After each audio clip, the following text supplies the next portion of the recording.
அதாவது 100 ஜாதகங்கள் நான் 4 மணிக்கு பிறந்தேன் அப்படின்னு சொன்னால் 100 ஜாதகங்கள் 4 மணிக்கு பிறக்காது. அப்போ 4 மணிக்கு பிறக்கிற ஜாதகருக்கு நீங்கள் பலன் சொல்லும்போது கண்டிப்பாக தவறாக இருக்கும். அப்போ என்ன நடக்கும்?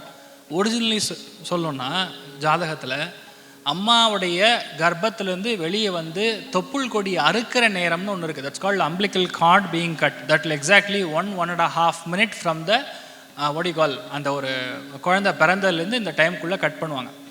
அந்த டைம் தான் கரெக்டான time. Not every astrologer can predict time. அதுக்குன்னு ஒரு முறை இருக்குது. தலைமுறையாக இப்போ 4-5 தலைமுறையாக பண்ணுறோம். எனக்கு நிறையா குருமார்கள் இருக்காங்க. there are lot of pros and cons. I do lot of permutation combination. ஒரு ஜாதகத்தை கொடுத்தோன்னே கடன்னு கதை சொல்லக்கூடாது. ஜாதகம் கொடுத்தோன்னே ஃபஸ்ட்டு ஒரு 3 கேள்வி, இது கரெக்டாக இல்லையான்னு நான் கேட்கணும். அது கரெக்டுன்னு சொன்னால் தான் டைம் கரெக்டு, இல்லைன்னா ஐ எம் ராங். அப்போ நான் சொல்கிற எல்லா ப்ரிடிக்ஷனும் தப்பு தான். அப்போ டைம் ஆஃப் பர்த்துங்கிறது ஒரு ஜாதகருக்கு ரொம்ப ரொம்ப ரொம்ப முக்கியமான ஒன்று.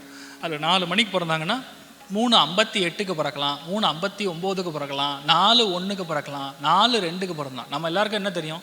ஹாஸ்பிட்டலில் என்ன டைம் கொடுக்குறாங்களோ அந்த டைம் தான் நம்ம எடுத்துப்போம். we just have to be carried away with that.